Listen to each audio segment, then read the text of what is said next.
Today I'm going to show you a yard that I designed as the landscape designer.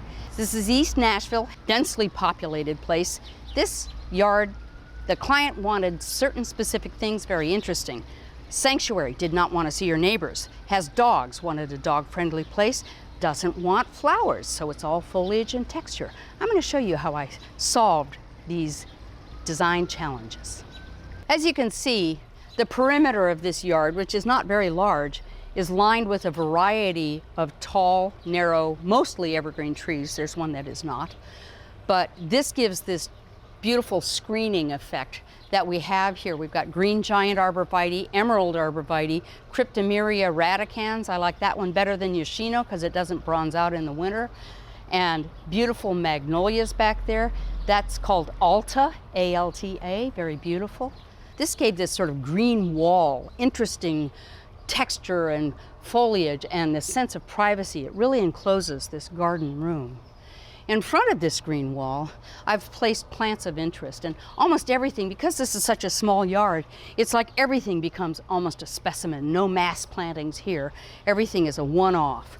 For example, this Japanese maple is a dwarf variety. It's greening up now. It's brilliant red in the earlier spring. This is called Shana, and it's a lovely thing. It just basically doesn't get a lot bigger than this, just a little denser and spreads out. Below that is my current total favorite creeping juniper. I love this plant. This is called Golden Pacific. Blue Pacific's been around for a long time. This is a newer one. I've also seen it sold as all gold. Either way, what a great looking plant. In the winter, it is bronzy yellow. It is just the most like amber. It's beautiful. And then in the growing season, it gets these delightful yellow tips on it. It'll get yellower as the summer progresses here. Then, once again, another specimen. This is a weeping deodar dwarf called Feelin' Blue. And blue it is. Lovely texture and form to this, particularly contrasted against the very vertical backdrop. This is a little dwarf Chamaecyparis, which will just make a little ball around here. This is a coral bark maple, and it's placed here because it's against a wall of very dark green, and in the winter, when the leaves drop off of this and those brilliant coral stems show up like beacons against that dark green, it's really stunning to look at from out of the house, out the window. It's really quite the showcase. This whole feature over here, I mentioned she has dogs, and a lot of the density of this planting here is so the dogs have hidey holes and cool shady places to hang. But this is basically the water dish, but done in a really beautiful way. This is what's called a pondless waterfall. There's a receptacle down below that big flat rock, and that hole is actually natural in that rock, believe it or not. And it also adds a really interesting feature to the garden.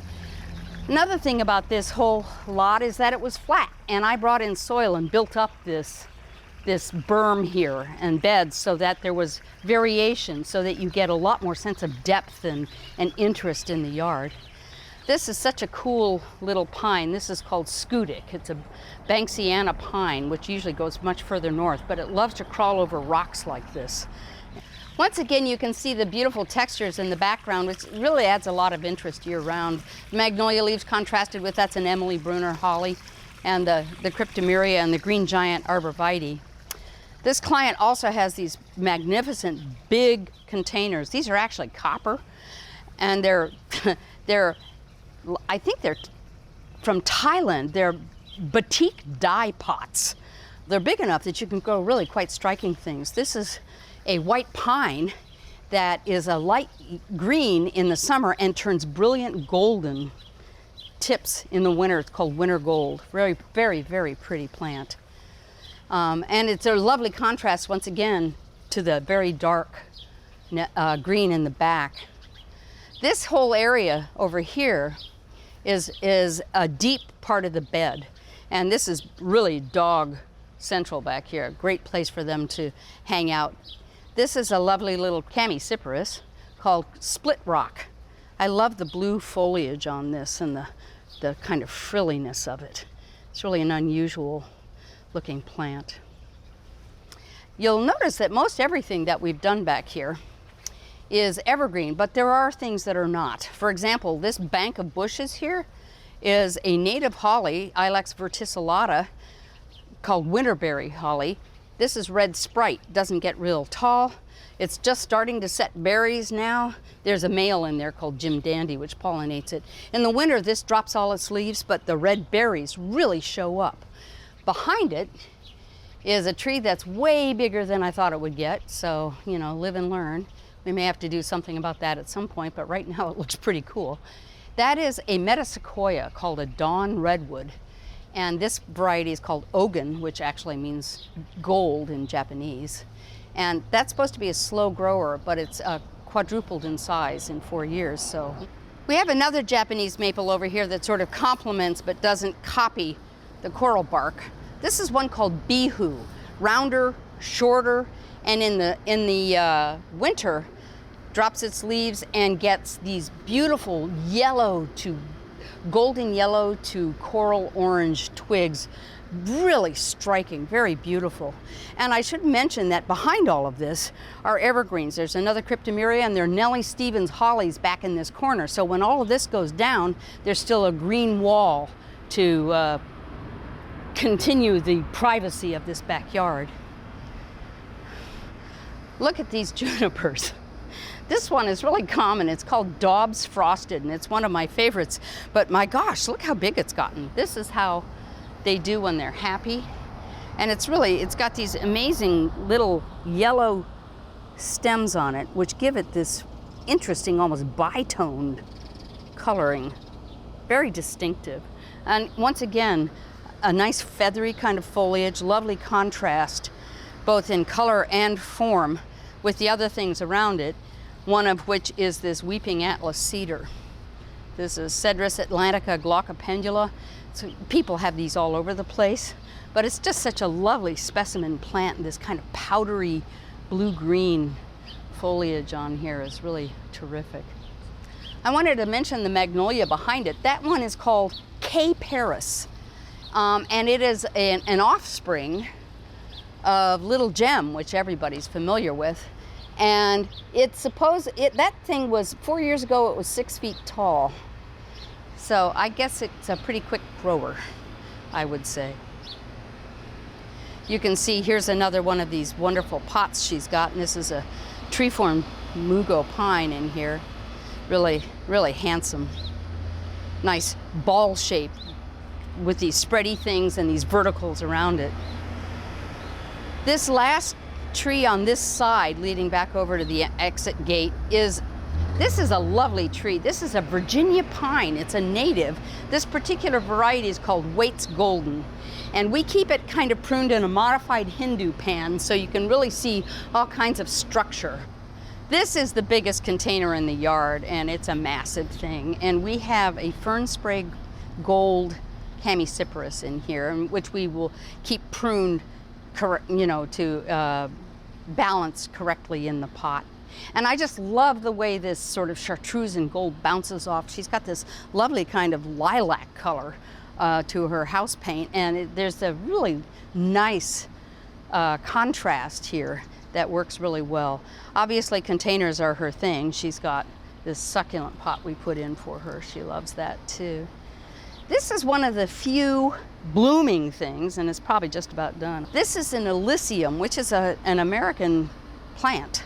This is a hybrid sort between a Mexican species and the Elysium floridanum, which grows further south, but it's perfectly hardy here. This one is called Woodlander's Ruby, and it has these big star-shaped blooms and that then produce these seed pods. It's obviously a fertile hybrid, and it blooms in the spring. It's a nice broad-leaved evergreen, and it sure seems happy here. This is a really unusual plant. This is a bald cypress, but it's a variety called Peve Minaret, and it is a dwarf for a bald cypress form, and it has these extremely dense, close ways of growing. Now, we put this in, it was quite small. This coming winter, I'm going to prune it back to keep it tighter and make it more the form I want, but for right now, it's doing this like this, and it really fills this corner nicely. It takes the curse off that corner of the house. One of her dogs loves to make tunnels in the grass. Where he lived before, he had a little hidey hole in this big grass clump. So when I put in this yard, I made a grass clump place for him. This is a miscanthus. This variety is Rigoletto. This is an evergreen. This is compacta hemiciferus, really beautiful. We keep this kind of open. This was in a container for a long time, but we ended up putting it in the ground. In another container here, look at how well this is doing. It's really nice. This is a weeping red Japanese maple called Red Dragon. And one of the things I like about this variety is that it keeps its red color really well over the course of the summer. A lot of red Jap maples tend to go dark green when it gets hot. This one keeps its color better than most, and it's certainly happy. One thing I would say is that we fertilize this one pretty heavily with hollytone, simply because in a pot, you know, it hasn't got a lot of foraging room for the roots, so we give it extra good culture. But it seems to certainly be thriving there, and it really fills up. And once again, that color looks so great against the house. To my eye, it just really is a pleasing combination. Around this round flagstone patio, I wanted to repeat that elevation change that makes a yard so much more interesting than just a flat pallet. And so we built up this little berm, brought in some good soil, landscape mix, and put these evergreens in. This is another Golden Pacific juniper. Look how happy it is. Shored it up with some interesting rocks, which is what I've done all over the place, just like at the waterfall. This is a dwarf white pine, eastern white pine, called Green Twist. Stays low, and you can see why it's called this. It's got these really interesting, the needles twist and turn, unlike just the straight species. So it adds this, once again, a really interesting textural quality to this whole area. But it's not going to get so tall that from the house it's going to block her view beyond to the rest of the yard. But it adds a sense of near and far to a small yard also, so it adds interest in that way. This is a dwarf blue spruce called Montgomery, or Montgomery blue. I've seen it called both things. And my gosh, what a color. Pretty spectacular. If you look, you've got blue, gold, and then this Kelly green. It's really quite the little showcase right here. So you can see, I think that we've solved most of the design issues that were brought up in putting this yard together. It is a sanctuary. It really gives you a feeling of privacy. Lovely to look at 4 seasons of the year, and the dogs dig it. It's a really pleasing place to come to. It's been wonderful to see it unfold and grow since it was put in. And everybody seems to be pretty happy, including the plants. If you like gardening, you'll want to subscribe to this channel. We showcase gardeners, plants, and the sheer joy that growing can bring.